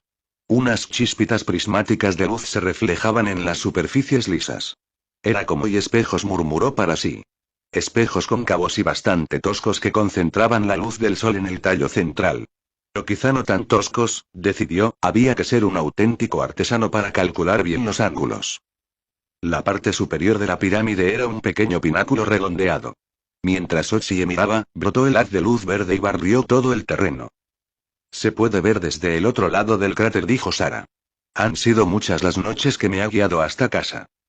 ¿Funciona por la noche?, dijo Ochie. Pensé que esa serie de espejos necesitaba la luz del sol para funcionar. Así que lo ha entendido, ¿eh? No debería sorprenderme, un tecnologuillo como usted. Los espejos recogen sobre todo la luz para iluminar las habitaciones interiores. Pero sí, la fila de arriba es exclusivamente para el sistema del faro. Guardan la luz del sol en una especie de batería de luz. Por favor, no me pregunte cómo funciona, a mí me parece una gran bola de piedra. Siempre hay algún idiota aficionado a la ciencia que quiere desmontarla, pero no le dejamos, por supuesto. No se preocupe, les ahorraré la molestia. Bien. No sería la primera vez que echamos a alguien del pueblo. Y que sepamos, no hay ningún otro pueblo en todo el puñetero planeta. Siempre está bien saberlo. El trineo se detuvo sin prisas en la base de la pirámide. Ochie y Orión volvieron a ponerse los guantes, se taparon la cara y salieron con las mochilas. Otro par de Korroki le gorjeaban con tristeza débil mientras empezaban a desenganchar los grandes himnan que habían tirado del trineo. Se habían acercado algunos humanos, o formas humanas, vestidos con los mismos abrigos bulbosos de piel que llevaba Sara. También había otros alienígenas, una criatura pequeña con aspecto de enano, con 5 miembros, y 2 cosas que eran como serpientes con patas. Todos llevaban abrigos de piel de ballena de hielo. Ochie se detuvo a estudiarlos, jamás había visto nada parecido, y empezó a preguntarse hasta qué punto de la galaxia eran capaces de llegar los senderos de los Sylphen. Por aquí lo llamó Sara. Yusa se encargará de llevar al Lomtrus al establo. Había varios arcos de varios tamaños en la base de la pirámide, desde una puerta que tenía la altura de una trampilla hasta una abertura lo bastante ancha como para dejar pasar 2 trineos a la vez. Había mucha actividad a su alrededor, los animales, una vez más del tipo que Ochie no había visto jamás, y los alienígenas entraban y salían sin parar. Se estaban preparando varios trineos, 3 de ellos más pequeños que el que había utilizado Sara, se parecían a toboganes de carreras. Sara los llevó por uno de los arcos a una antecámara con unos simples muros de mármol negro. Al otro lado había una gran puerta giratoria hecha de hueso con unos cristales muy finos. Es como una esclusa de calor, dijo la anciana cuando empujó uno de los cristales y puso la puerta en movimiento. Detrás había un amplio pasillo con paredes del mismo mármol.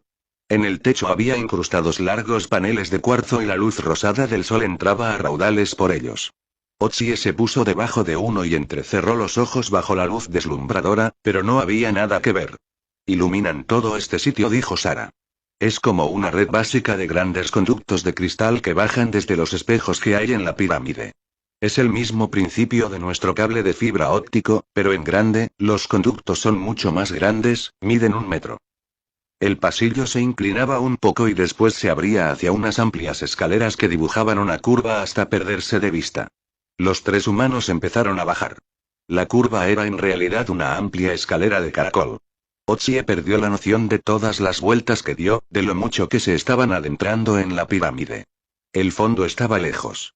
Sara se quitó la máscara y después se desabrochó el abrigo. Debajo llevaba unos pantalones de lana y un grueso jersey azul. Ochie se dio cuenta de que estaba empezando a entrar en calor y se bajó la cremallera de la cazadora. ¿Qué es lo que calienta este sitio? Manantiales calientes, le contestó la mujer. Lo construyeron justo encima. No bromeaba cuando os hablé de un baño. Las escaleras terminaban en un arco. Sara les lanzó una mirada furtiva a sus 2 pupilos cuando salieron al piso principal de la ciudadela de hielo. Ochie dio unos cuantos pasos y se detuvo en seco. Acababa de entrar en una catedral alienígena, una cúpula abovedada de por lo menos 80 metros de altura. Las columnas se curvaban por las paredes como si fueran una especie de tórax arcano, soportando el peso de varios círculos de balcones. Supo que aquello tenía que ser un monumento religioso. Los nichos que había en las paredes, entre las columnas, eran de mármol tallado. Miles de criaturas diferentes miraban a Ochie desde allí, y el tercero siempre era un Sylphen. De algún modo, el artista le había dado a cada uno una majestuosidad que superaba la cualidad divina que se sugería en los profetas humanos. A todos los habían capturado en el mismo momento de revelación y veneración, contemplando las maravillas que moran más allá del universo físico. Los bajorrelieves que los rodeaban iban desde escenas arbóreas hasta inhóspitos paisajes con lunas exóticas en el cielo, ciudades de edificios grandiosos e incluso entornos tecnológicos. Justo en la cumbre, un mándala de tiras de cristal brillaba con más fuerza que la luz que había fuera. «Por los clavos de Cristo», exclamó Ochie. Como prueba de que los Sylphen sí que tenían una cultura tangible, era un primer ejemplo de lo más inesperado. En el centro del suelo había un gran estanque alimentado por una fuente elevada cuyas aguas humeaban un poco al caer chapoteando y borboteando. No había altar ni filas de asientos, cosa que Ochie casi se esperaba. Habían colocado largas mesas hechas de hueso y cuero sobre un enlosado de granito que estaba gastado y lleno de grietas. Al otro lado se había construido una gran chimenea rectangular de piedra con unos cuidados hornos de ladrillo encima. El parpadeo de las llamas era visible entre las rejillas colocadas en la base. A juzgar por el olor de fondo de la sala y el hollín que atascaba los ladrillos de los hornos, era una especie de combustible de aceite con una base de grasa. Había varios humanos y alienígenas rodeando las mesas junto a la chimenea, preparando una comida. Era obvio que aquella cámara servía como cantina y salón para los residentes de la ciudadela de hielo. Incluso de día estaba llena. El número de especies dejó asombrado a Ochie. Distinguió al menos 12 tipos diferentes. Criaturas con 3 patas, 4 patas, 6 patas, algo que se retorcía o se agitaba para cruzar el suelo, otro que se desplazaba a saltitos, y algo que era un Rayel joven o un primo cercano.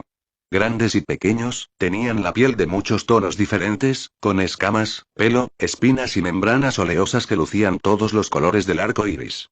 La ropa de los que se molestaban en ponerse algo iba desde simples togas hasta prácticos arneses. Al igual que las estatuas, todas las criaturas se habían concentrado en Ochie y Orión. A los dos humanos los miraron, los olieron, los examinaron con ecos, midieron sus emisiones de calor y Orión se fue colocando detrás de Ochie, que les devolvió el favor a todos sin inmutarse. ¿De dónde son todos?, preguntó Ochie. ¿Conocemos sus sistemas estelares? No importa de dónde vienen, dijo Sara, sin más. Solo que ahora están aquí. ¿Por qué quiere clasificarlos? Ese es el primer paso hacia la segregación. Nadie está clasificando nada, le soltó Ochie. Tío, esta tiene que ser la reunión de culturas más importante que conocemos. Aquí hay más especies representadas que en ningún otro sitio, ni siquiera el Ángel Supremo alberga tantas. ¿Eso no significa nada para usted? Significa que tenemos un amplio fondo de habilidades que podemos utilizar para sobrevivir mejor. Tengo que averiguar de dónde vienen, si saben algo más sobre los Sylphen. Las presentaciones después, dijo Sara. Vuestras habitaciones están por aquí. Los llevó por el borde de la cámara. Entre cada par de columnas había un pasillo que se desviaba de la cámara principal. El que tomaron ellos se abría a un grupo de 3 sencillas habitaciones circulares. En una de ellas había unos toscos muebles de estilo humano. Un catre y un par de sillas con asientos de cuero. La pata de una de las sillas estaba rota y el cuero era tan viejo y estaba tan agrietado que daba la sensación de que se rasgaría si alguien se sentaba encima. Un estanque para bañarse ocupaba la mitad de la última habitación y llenaba el aire de vapor. Orión metió la mano en el agua transparente y sonrió muy contento al ver lo caliente que estaba. Tomaros el tiempo que necesitéis para asearos, dijo Sara. La cena se sirve dentro de un par de horas. Es una especie de tradición que los recién llegados cuenten sus historias y nos cuenten todas las noticias de la parte de la galaxia de la que procedan. Algo podré contar, dijo Ochie. Bien.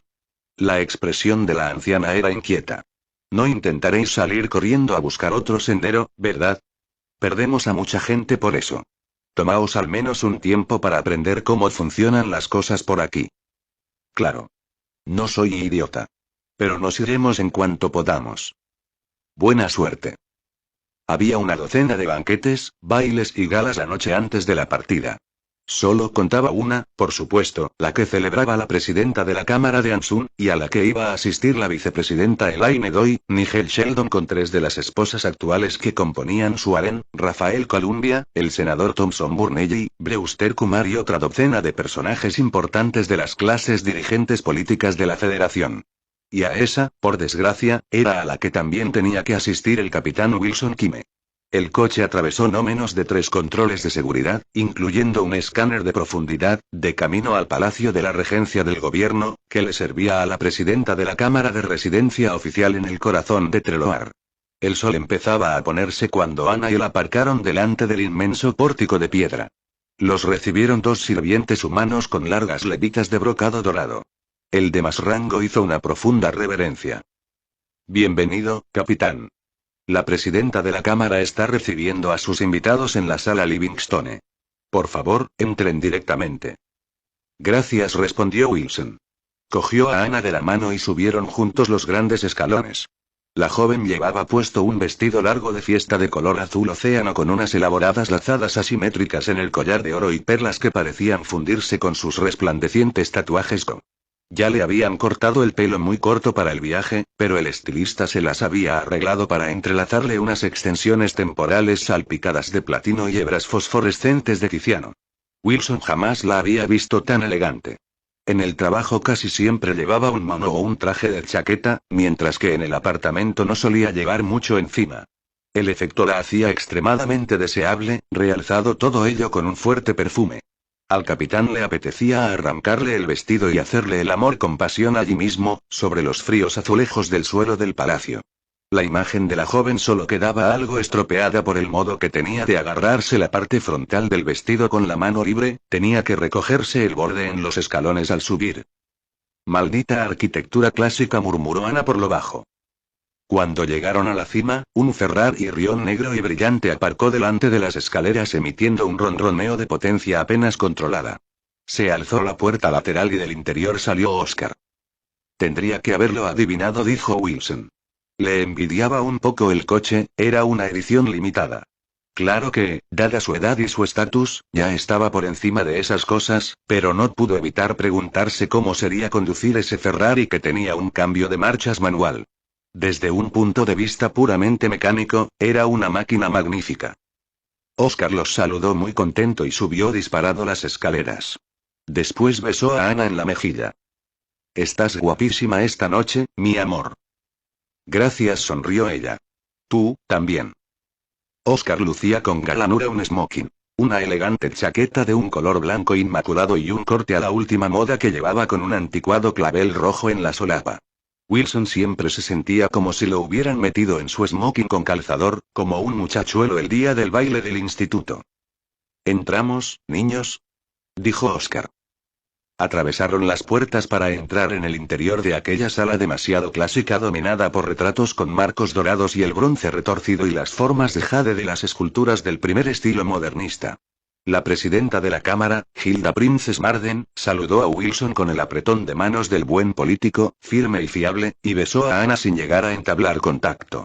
Wilson dijo algo compasivo sobre la derrota del equipo nacional de fútbol que la presidenta le agradeció de forma efusiva para después entrar en detalles sobre las carencias deportivas y personales del delantero principal.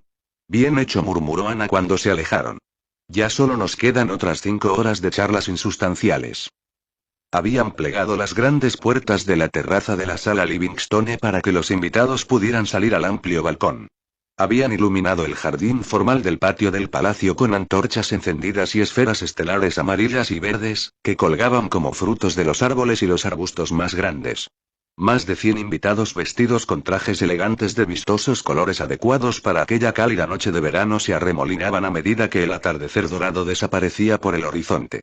Los famosillos principales del planeta se mezclaban con famosas celebridades de la Unisfera y otros nobles acaudalados mientras los periodistas políticos y oficiales mantenían una respetuosa distancia. La orquesta tocaba en una pequeña plataforma instalada delante de la fuente de la esfera planetaria estilo Henry Wu.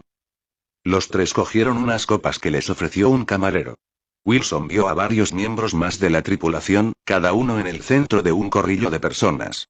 Al igual que él, eran los más desafortunados, los miembros de menor rango podían elegir dónde querían pasar su última noche. En lo que a él se refería, Wilson hubiera preferido un evento algo menos formal. Veo que nuestro ilustre oficial de navegación está aquí, dijo Ana en voz baja junto a él. Wilson y Oscar vieron a Dudley Bose bajo un arce japonés de color rojo melado. Había vuelto de su rejuvenecimiento parcial en Augusta con 15 años menos. Por desgracia, su cuerpo no se había ajustado del todo a su nueva edad celular. La piel le colgaba del cuello, su cabello era una pelusa jaspeada en tonos grises y negros, y una panza caída le colgaba sobre la cintura del smoking. Le estaba contando algo a su atento público de dignatarios de Ansun, con su mujer muy cerca, riéndose como si fuera la primera vez que oía la anécdota. Recuérdame por qué se viene con nosotros, dijo Oscar. Porque es el mayor experto que tiene la federación en lo que al Pardison se refiere, le dijo Ana con cierto remilgo. Ah. Ya sabía yo que había alguna razón. Wilson hizo lo que pudo para contenerse y no fruncir el ceño. No era la primera vez que deseaba no haberse sometido a las conveniencias políticas. Bose ni siquiera se había sometido a la mitad de las pruebas que tanto le había costado superar al resto de la tripulación, por no hablar ya de tomar parte en alguna sesión de entrenamiento que mereciera la pena. Llevar al astrónomo a bordo era buscarse problemas, sin más. Pero al menos le había quitado a los medios de comunicación de encima. Vio a Nigel Sheldon hablando con la vicepresidenta y con otros miembros del Consejo del Exoprotectorado y optó por acercarse al pequeño grupo. Cuando llegó se dio cuenta de que la mujer de aspecto joven que estaba junto a Sheldon, que le había rodeado los hombros con un brazo, era Tulee, su oficial del hiperespacio. Su figura delicada y pequeña iba cubierta con un vestidito negro y con el cabello negro tan corto parecía un diablillo sexy. Capitán. Nigel le dio la bienvenida con una amplia sonrisa. Sé que ya conoce a Elaine. Wilson saludó a la vicepresidenta con una sonrisa cortés. Ingeniería Farmdale había decidido donar a la campaña de su rival y Elaine Doyle lo sabía. ¿Algún problema de última hora? Preguntó Nigel. No. Todo marcha sobre ruedas. Llegamos a 0.25 años luz por hora en el último vuelo de prueba, dijo Tulee. Que es nuestro objetivo operativo, así que tenemos luz verde para mañana. Qué bien hablas, dijo Nigel y le dedicó una gran sonrisa de orgullo. Déjalo. La joven lo miró con intención. Tulee es mi tataranieta, le dijo Nigel a Wilson. 4 generaciones nacidas de forma natural, no hay vínculos familiares más fuertes. ¿Te extraña que esté orgulloso de ella? Wilson no recordaba haber visto eso en el expediente de Tulee. Espero que no le importe, dijo Tulee. Sus ojos oscuros se clavaron en Wilson. No dije nada porque quería entrar en la tripulación por mis propios méritos. Y lo conseguiste, dijo Wilson. De repente se preguntó por qué ningún miembro de su familia había conseguido pasar de las fases eliminatorias. Una Sheldon y un Kime por fin volando juntos, dijo Nigel muy contento. Tenemos cubiertos todos los ángulos. Eso parece. A Wilson le estaba costando mantener la sonrisa. Tengo entendido que se llevan muchas armas en su vuelo, dijo Thompson Burnelly. El gran debate, respondió Wilson, no del todo en broma. ¿Espantamos a las especies de culturas superiores con nuestro belicoso y primitivo comportamiento o nos adentramos en lo desconocido con unos mecanismos sensatos de protección que cualquier alienígena inteligente es capaz de entender? Visto a lo que se enfrentan, lo más apropiado es un cierto nivel de autodefensa, dijo Nigel. Ya bufó Thompson. ¿Y usted qué cree, capitán? ¿Esa barrera es para defenderse de una raza de psicópatas armados con superarmas? Ya lo averiguaremos cuando lleguemos allí, dijo Wilson con suavidad. Pero yo no me llevo a mi tripulación a ninguna parte a menos que tenga la oportunidad de traerlos de vuelta con vida. Vamos, Thompson, se supone que esto es una fiesta, dijo Nigel. Deje de torturarlo. Solo estoy dejando algo claro. Sigo sin estar seguro de que esta sea la mejor forma de tratar la cuestión del Pardison. Hay un buen número de personas que opinan que deberíamos dejarlos en paz durante unos cuantos siglos. Sí, dijo Ana. Los guardianes del ser, para empezar. Thompson le lanzó una mirada colérica. ¿Alguna noticia sobre ese tema? Le preguntó Wilson a Rafael Columbia. Hemos hecho más de 200 arrestos relacionados con el ataque. Sobre todo traficantes de armas del mercado negro y otros paramilitares clandestinos. Mi investigadora jefe está segura de que nos proporcionarán información suficiente para averiguar por fin el paradero del organizador. No parecía muy impresionado. Hasta ahora parece estar haciendo un gran trabajo, dijo Oscar. No ha habido ni el menor problema desde el ataque. ¿Y seguro que eso no tiene nada que ver con el nivel de seguridad implantado por el TEC? Preguntó Elaine Doyle con timidez. Oscar brindó con ella sin hacer caso de la expresión sombría de Columbia. Seguramente eso contribuye en un 99%, sí, admitió. La vicepresidenta miró a los 4 miembros de la tripulación. Bueno, ¿están nerviosos? Sería estúpido no estarlo, dijo Wilson. El miedo es una parte significativa de nuestro mecanismo de supervivencia racial. A la evolución no le gusta la arrogancia. Una actitud muy saludable. Ojalá hubiera alguna forma de comunicarnos con ustedes. No poder disponer de información parece más propio de bárbaros. Wilson le sonrió a Nigel con expresión desafiante. Supongo que nuestros mejores especialistas en hiperespacio todavía no están a la altura. Nigel levantó la copa, pero se negó a morder el anzuelo. Y por eso he pedido que aquí Wilson sea el que capitanee la misión. Dado que no pueden remitirnos cada decisión para que la revisen sus comités, quería a alguien que fuera capaz de tomar una decisión en conciencia. A menos que prefiera ir usted en persona, vicepresidenta. Elaine Doy miró a Nigel y luego a Wilson. Me complace que sea usted el que se ponga al mando de la misión, capitán. Si tuviéramos más de una nave, las comunicaciones no serían un problema tan grave, dijo Oscar. ¿Y quién va a pagar otra nave? Se apresuró a preguntar Thompson. Su mirada se dirigió a uno de los grandes portales que se habían instalado al otro lado del jardín del patio. Todos mostraban varias imágenes del Segunda Oportunidad.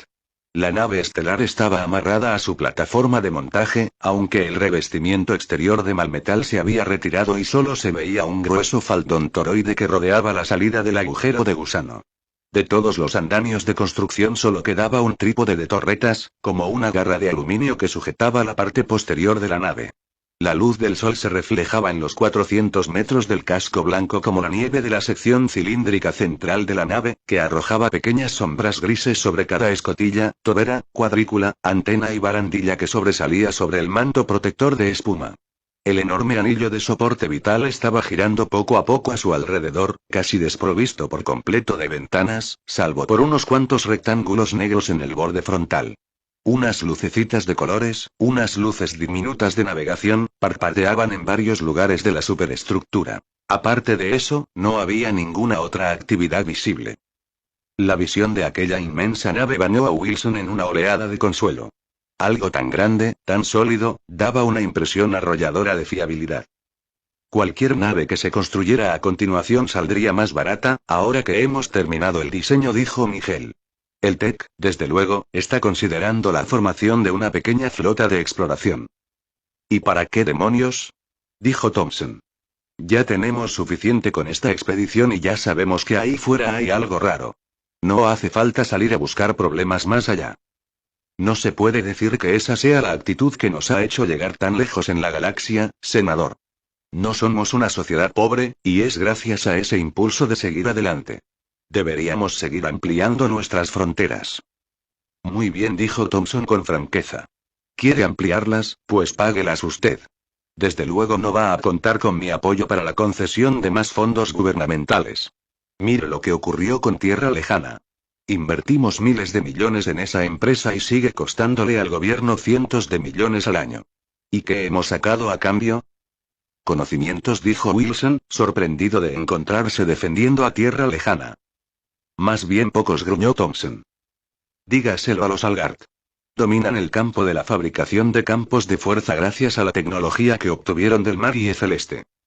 ¿Y si no volvemos? Preguntó Ana.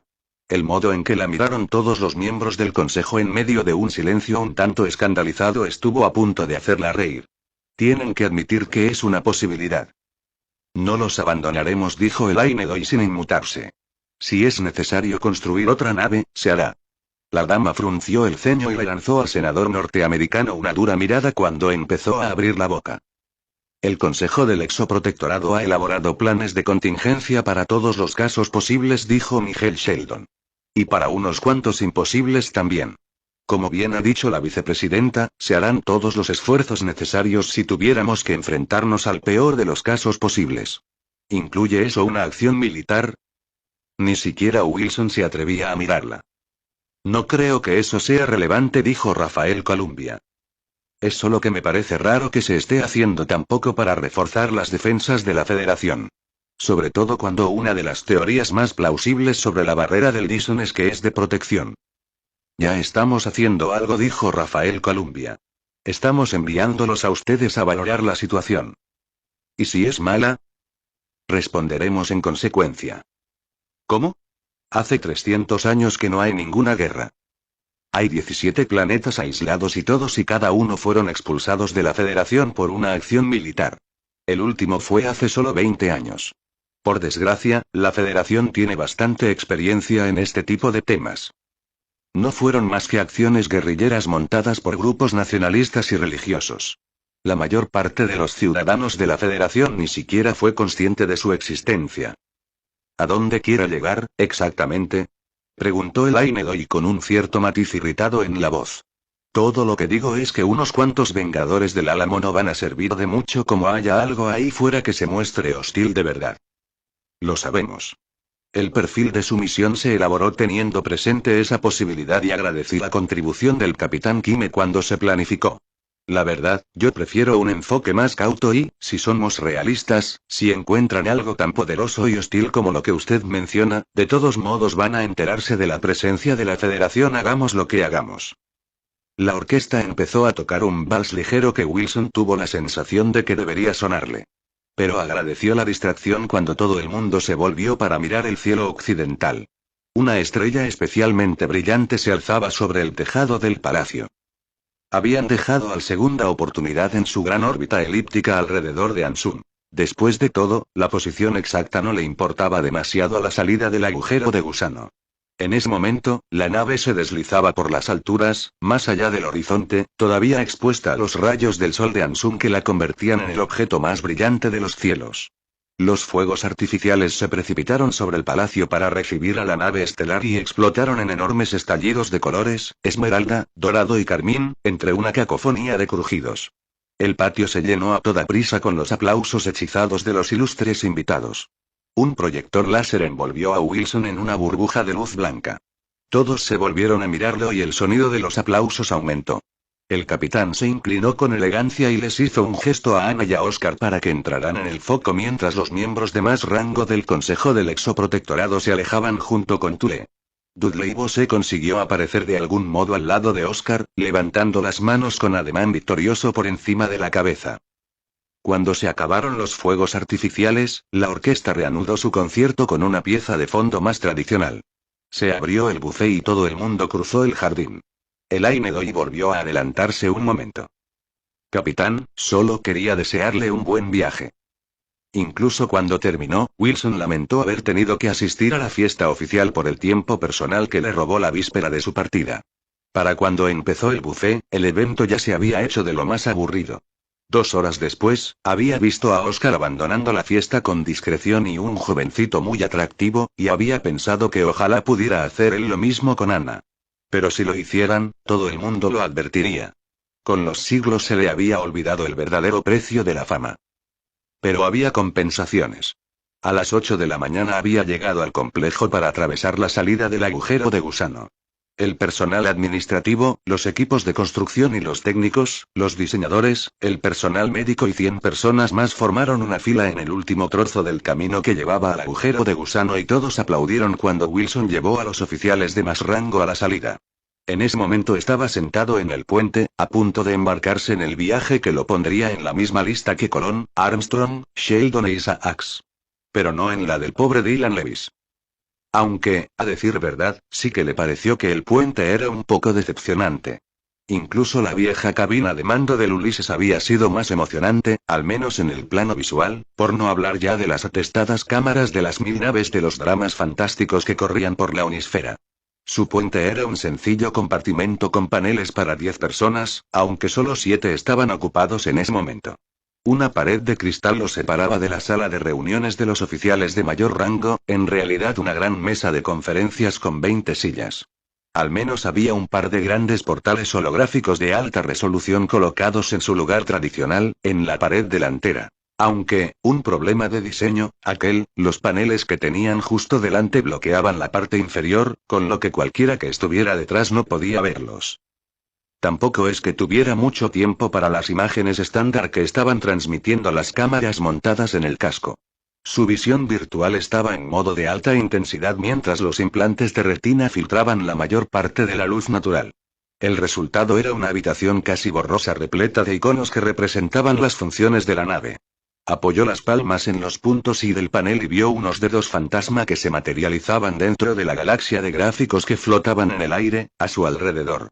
Cuando dio un golpecito en el icono de la esclusa de aire con la uña personalizada de color amarillo cromo, el icono se desplegó para mostrarle que el casco estaba sellado. Un golpecito simultáneo en los cordones umbilicales le indicó que todos los tanques estaban llenos y que estaban conectados al sistema interno. El único vínculo que los unía a la plataforma era un cable de datos de banda alta y las abrazaderas metálicas. ¿Estado de la tripulación? Le preguntó a Oscar. Todo el mundo a bordo y listo. Muy bien. Piloto, por favor active el campo de fuerza y desconéctenos de la platir. Sí, señor, dijo Jindu Boy.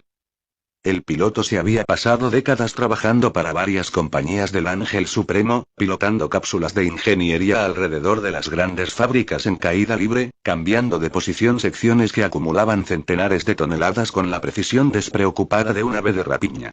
Antes de eso, había contribuido a desarrollar rutinas de control para la SIR de pilotaje de los aviones espaciales. Un historial que lo convertía en la persona perfecta para ese trabajo. Lo cual, unido a su entusiasmo por el proyecto, hacía de él la alternativa perfecta.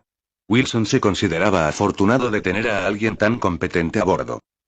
Un icono de comunicación destelló en la visión virtual de Wilson, la chapa decía que la llamada era de Nigel Sheldon. Le dio un golpecito para cogerla. Capitán, la voz de Sheldon resonó por todo el puente. Tengo acceso a su telemetría. Desde aquí todo parece ir bien. Desde aquí también. También habían sido muchas las charlas oficiales inútiles en el Ulises. Todas para la posterioridad y los avances de noticias.